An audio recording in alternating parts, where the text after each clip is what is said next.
Yeah, those are such unsettling images. Oh, I was struck by what the words that one man said when he went into the chamber. While we're here, we might as well set up a government. Yeah. There's a lot of confusion and a lot of anger in those images. I was struck by someone saying, let's show some respect when their mere presence is the ultimate in disrespect when you consider how they got in and what they were doing when they were there. Yeah. There's certainly more to come on that. Former Homeland Security Secretary, that's Jay Johnson, joins us. He served under former President Barack Obama. Good morning to you, Secretary Johnson. I want to start with that video because I'm very curious about what you thought when you were watching it. I mean, it's chilling, it's terrifying. We all saw it in real time and thought it was bad. But when you hear what these rioters were saying and what they were planning and the destruction and how organized parts of it seemed to be, I want to get your thoughts on that first. Gayle, the images, the videos are shocking.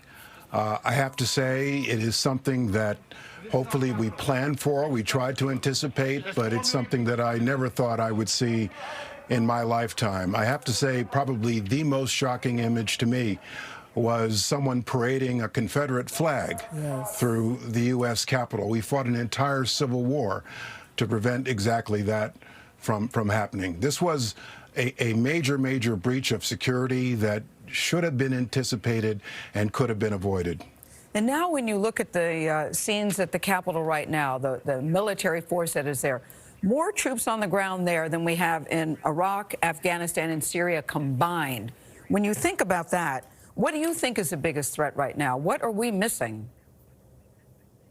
Gayle, 4 years ago, as Secretary of Homeland Security, I had overall responsibility for the security of the inauguration of President Trump.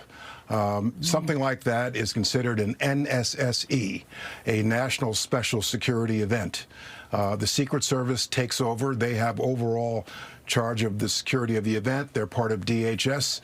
They work in consultation with the local Metro Police, the FBI, the Coast Guard, FEMA, Homeland Security Investigations, and the National Guard. And they literally go through a checklist of things to make the event impenetrable from land, sea, and air. It's a massive security event.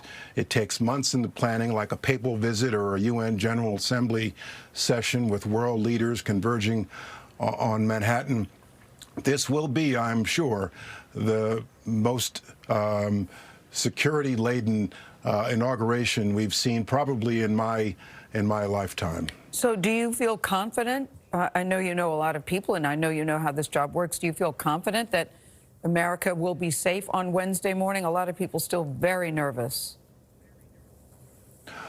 Gayle, given the threat picture out there right now, given the unrest, much of it, frankly, stirred by our outgoing president, I don't believe we can afford to be confident. I think we have to be careful. I think we have to be vigilant. But I do have confidence in the skill and the preparation of our law enforcement, our security forces out there. But we do have to be vigilant and be extraordinarily careful given the current threat picture. You know, the thing that strikes me more than anything, Secretary Johnson, we're not protecting ourselves against foreign outsiders. We are protecting ourselves against fellow Americans. That's something that I'm still trying to wrap my brain around. How do we do that? How do you protect? And now, you know, they're even vetting the law enforcement that's on the ground. They're worried about some insiders who could infiltrate on that particular day. How do you protect yourselves against yourself? Good question, Gayle.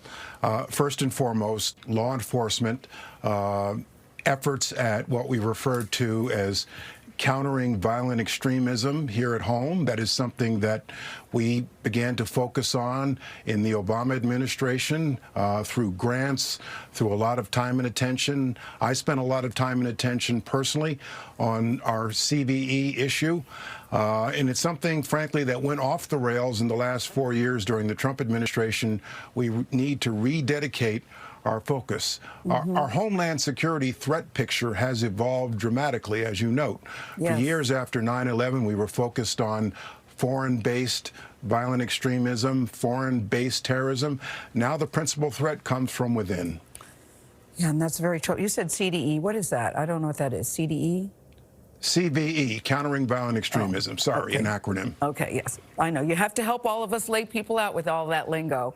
On this Martin Luther King holiday, you know, he famously said the time is always right to do the right thing.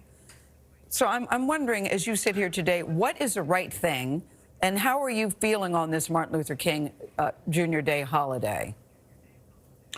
Gayle, I'm a graduate of Morehouse College, class of 1979. Dr. King was Morehouse College, 1948. I went to college with his son. He's one of my best friends. I marched for a holiday in Georgia, in the state of Georgia, while I was a college student. One of the many things Dr. King said, which I think of today, is that we are all part of a single garment of destiny in an inescapable network of mutuality.